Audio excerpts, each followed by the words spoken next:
Love when y'all send me questions over on Instagram. In fact, I answer questions over on that platform every Wednesday. So you can find me there at Awesome Little Sleepers. But today I've pulled some of the top questions that I get asked and I've answered them here for you on my YouTube channel.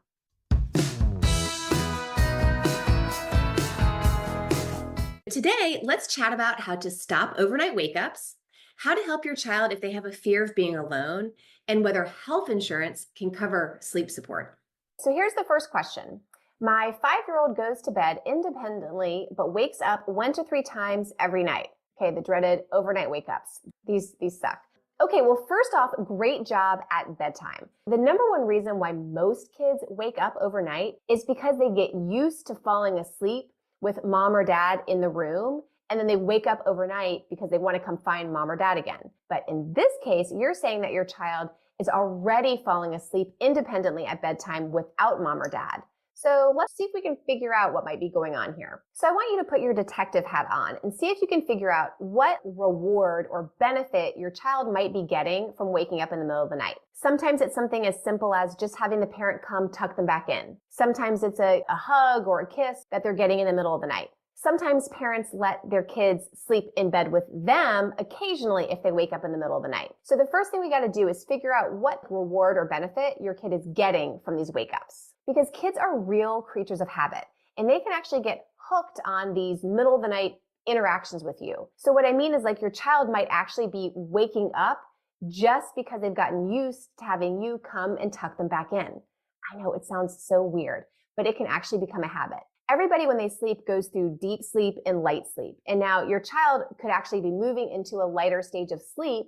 And instead of just rolling over and not really waking up all the way, they may move into a lighter stage of sleep and then wake up just to come get you to tuck them back in.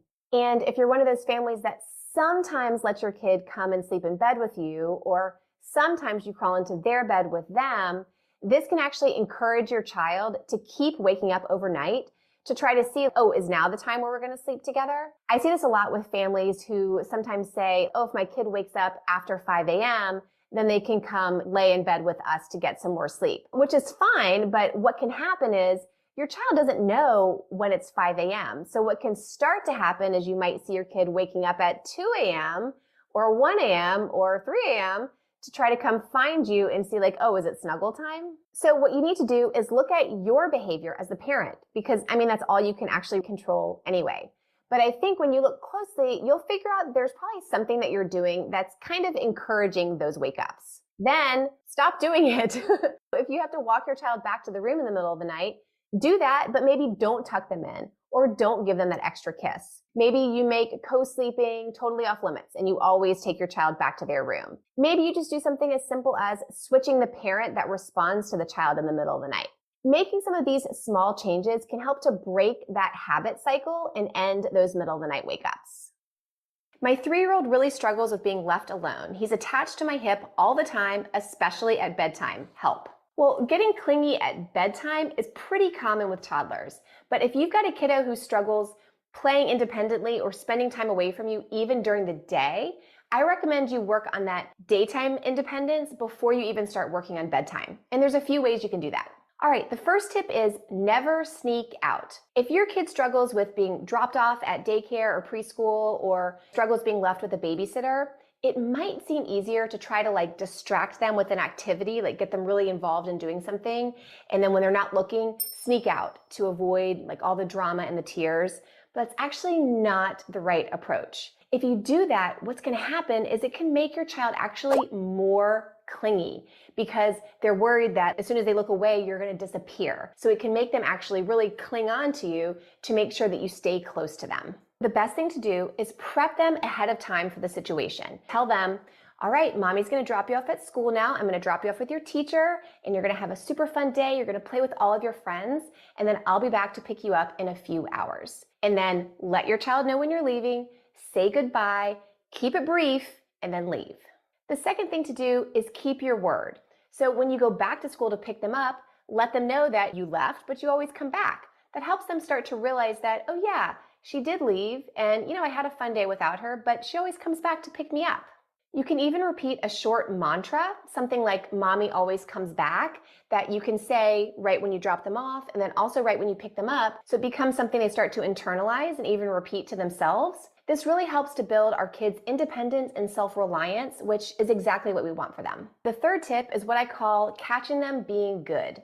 And this is a great thing to do just at home during the day, especially if you have a kid who struggles to even let you go to the bathroom by yourself. So here's what you do. You get started on an activity with them. Say you're building some Legos or you're working on a puzzle, so your child's engaged in the activity.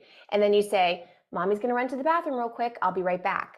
And then you leave the room for a minute or even less than a minute if you think that's all they can tolerate. And then when you come back in, you kind of reinforce and remind them how well they were doing without you. Let them know something like, oh, you did a great job working on that puzzle when mommy was in the bathroom. It just kind of lets them know, oh yeah, I was alone and I was having fun. It just reinforces that they can be in a room without you and everything's going to be okay. And then you can slowly extend the time that you leave them to play independently.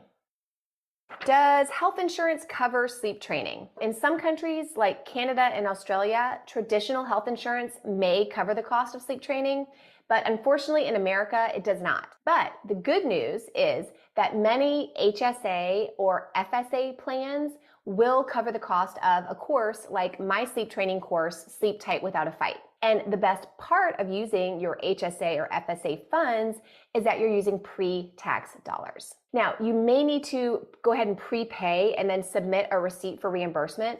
So you might want to check with your plan administrator first. And I'm going to link to a blog post in the show notes so that you can get more details.